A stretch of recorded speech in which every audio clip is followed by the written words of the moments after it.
Kala ko ba, ano, kukulayan yan? Bakit itim pa rin yan? Hindi pwede, di ba sabi mo sa akin ano to, galing sa beach, tapos kinulayan mo ng itim.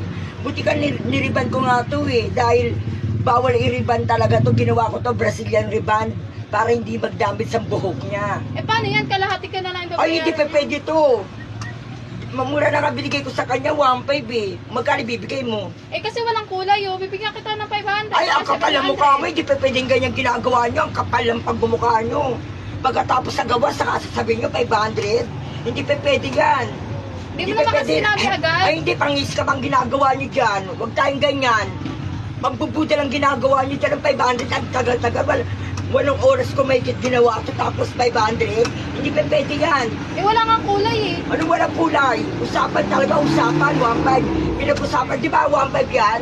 O 1.5 eh. O, eh ba't anong inaano mo dyan, kinukulit, kay kaibigan ka lang naman. Eh yung request niya diba? Eh kahit na, eh pinag-sinabi ako nga, nagkulit siya, nag-bitch siya eh. O, bisa sa initiman niya, gumawa na nga ako ng parang para di masirambok na ito eh. Saka wag kang ano, pakialamera dito. Kaya ayoko na may kasama dito, may makialam eh. Kakabwisit.